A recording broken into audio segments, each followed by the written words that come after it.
The secret of mind renewal nobody talks about. Try something right now. Stand up without thinking. Write something without thinking. Say a single word without thinking. You cannot. That is not a small observation. That is the foundation of everything we are going to cover today. You can think without moving your body, but you cannot move your body without thinking first. Which means thought is not a background event. It is the raw material of your entire life experience. Nothing, absolutely nothing, is experienced without thought. Not internally, not externally. So the question worth asking is this: if your life is a product of your thought, what happens when the thought changes?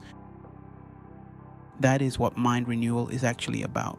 And most people have completely misunderstood it. Here's the first thing most people miss. Thoughts are not abstract. A thought is not just in your head. A thought is a thing. It carries energy, it carries frequency, it carries a direction.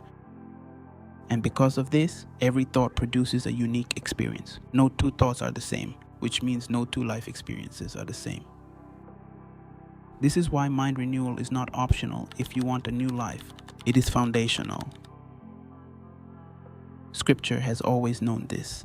As a man thinks in his heart, so is he. Not as he says, not as he wishes, as he thinks. Thought shapes character. Character shapes behavior. Behavior shapes life experience. People speak differently, act differently, live differently, because they think differently. Now here is how the mind actually works. The mind is not the problem. The mind is the instrument. Thoughts are the input, and your life is the output. Feed the same thoughts, and you will produce the same life. That is not punishment. That is law. The law of the mind is neutral. It does not judge. It does not choose. It simply executes. Whatever you feed it, it expresses.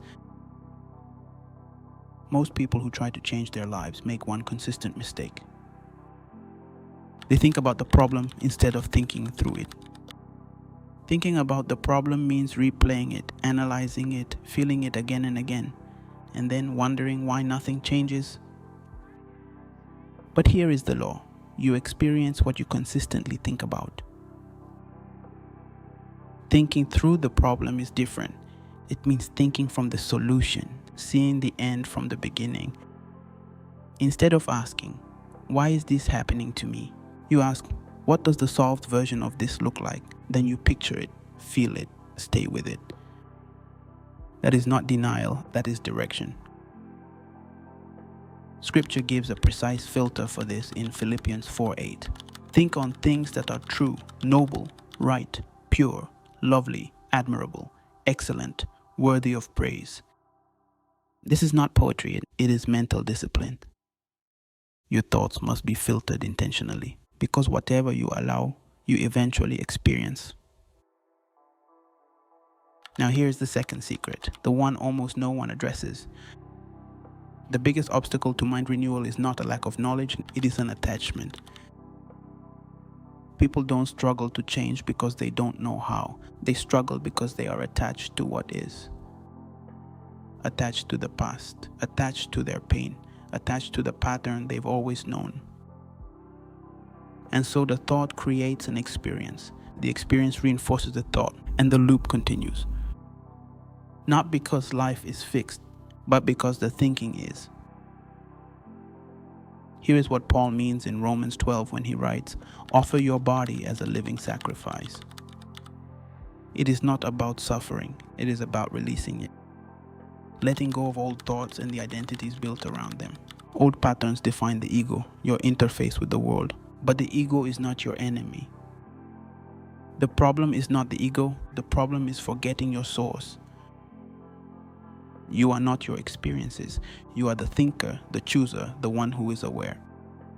Sacrifice, rightly understood, is not loss. It is release, it is space, it is openness. Whether an experience was good or painful, if you cling to it, you limit what is possible next. When you see this clearly, letting go becomes natural. So what is actually renewed when you renew the mind? Not the mind itself, the thoughts. Think of renovating a house. You do not rebuild everything, and you change the parts that have become limiting. The structure remains, the content changes, and the experience of the whole house transforms. There is one final piece, and this is where everything comes together. Guard your heart, for everything flows from it. The mind thinks, the heart feels, and together, thought plus feeling equals experience. You can think the right thought, but if your dominant feeling contradicts it, the feeling wins. Because feeling energizes thought, it gives thought motion, it makes it real. Even when you are not actively thinking, you are still feeling. And those feelings are shaping your experience moment by moment. This is why mind renewal is not just intellectual, it is emotional, it is felt, it is lived. You do not change your life by force. You change it by changing your thoughts, aligning your feelings, and releasing your attachments. Feed your mind differently, and your life will respond accordingly. Read the full article at lifewordcoaching.substack.com. The link is in the description. And if this clarified something for you, share it with someone who needs to hear it.